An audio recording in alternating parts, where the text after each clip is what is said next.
The ninth race of the Aflac All-Pro Tour Series would head to Bristol for the Bristol AAPT Showdown. The AAA pole board went to Clyde Lattinger in the 51 car, and he would lead them down to the green with Keith Jesse to his outside. That's Scott O'Brien in third, Joey Johnson fourth, and it looks like that's Preston Bell in the 50 in fifth position. Down into turn number 3.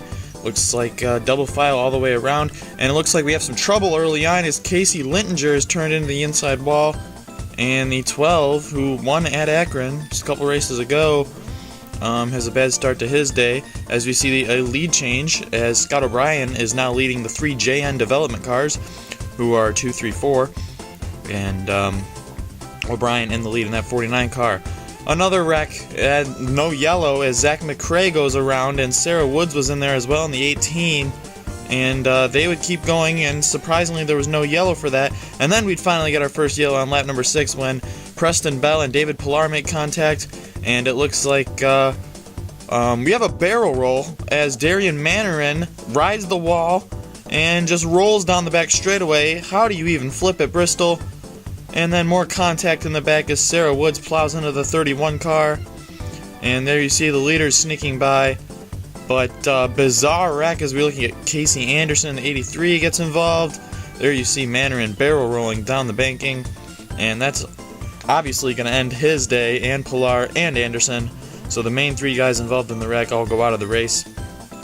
Preston Bell would continue on. Scott O'Brien led the field to the green. 2 JN development cars now behind him after Bell wrecked, and they head down the back straightaway.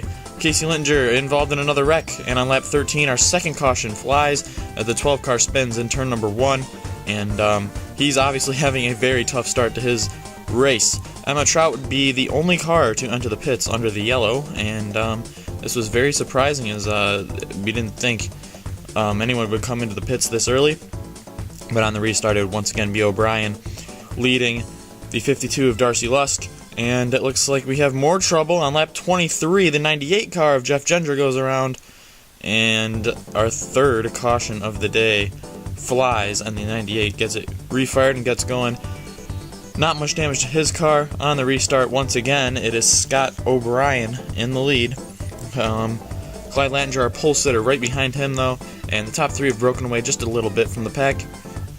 Finally, we'd have a decently sized green run as you see Sebastian Morris has taken third away from Darcy Lusk in the 52 car. He tries to chase down the 51 of Clyde Lattinger now, and the 101 has been strong all year.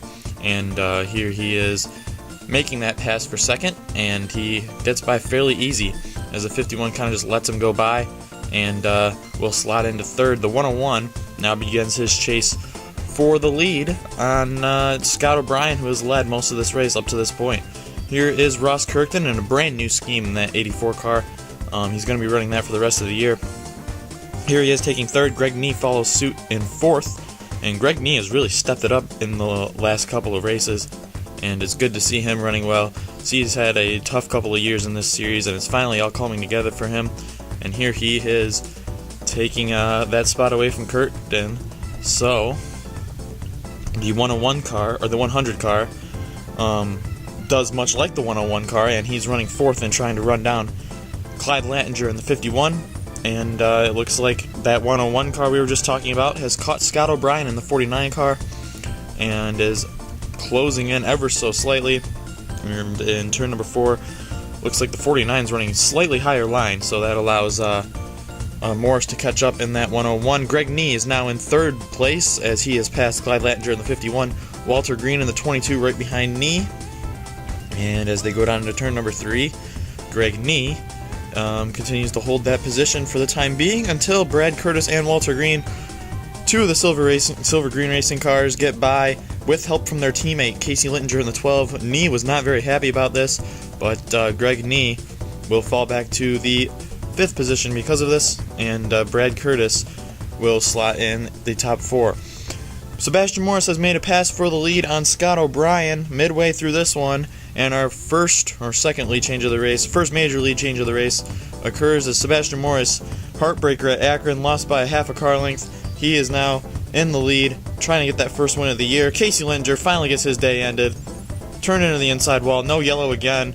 The 12 car, that That's just an awful race. Speaking of awful races, the 101 car comes up short again. The engine fails on Sebastian Morris's car. And another heartbreaker for him. He has come so close this season. The 101 will retire from the race. Oh man, that is just tough to see, as this is going to put Scott O'Brien back in the lead in that Weber Motorsports car. And we're on lap 80, so the 101 car obviously had a shot at winning this one. Just 40 laps to go, and Scott O'Brien is now in the driver's seat for this one. He's got a giant lead, and he is working lap traffic now in the form of Preston Bell in the 50 car, who did not qualify for this race for the AARS at Bristol. And we'd have our fourth caution of the race, fly for debris, on lap 106. But like I was saying, Preston Bell did not qualify for the AARS that is taking place tomorrow at this track, and he's trying to get some AAPT time in as well. And we see him back there. It's single file restarts at these short tracks for the AARO, so he is not actually where he is in the running order. That would be fifth. He is not fifth. He's a lap down. As you see, Brad Curtis has taken second away from Walter Green, his teammate. Then we'd have another yellow. As you see, a couple cars involved in this one. Barley gets slammed into. Keith Jesse in the 77 has gone around as well. As we take another look at this one, into the inside wall, back up the track into Ryan Barley, and he takes a couple big hits. There's Lust coming in there, Trout in there as well. Go on board Barley here, the only Renesi developmental driver in the field. Only Ford in the field, and he has nowhere to go. And that obviously takes him out of the race. He's struggled all year in every series he's been in. And on the restart, we'd only have a handful of laps to go. But Scott O'Brien, what a jump on that restart. And he rounds turn number 4. And we'll go into turn number 1. Brad Curtis doesn't look like he has enough gas to get, or has enough steam to get there. And battle for second is on right now. His knee is all over him. But off turn number 4, Scott O'Brien is going to come off the corner and win the Bristol Showdown, his first career win.